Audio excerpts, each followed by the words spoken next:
Yawning, a deeper look inside the body. From an anatomical perspective, yawning involves a complex coordination of muscles. When you yawn, your jaw stretches wide. Your lungs fill deeply, your diaphragm contracts. And even your eardrums may shift slightly, helping regulate ear pressure. However, excessive yawning can sometimes strain the temporomandibular joint, TMJ, which connects your jaw to your skull.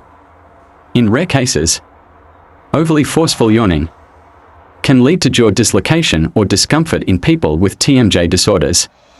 So while yawning helps increase oxygen flow and cool the brain, too much of it or forceful yawns can pose subtle risks to the body.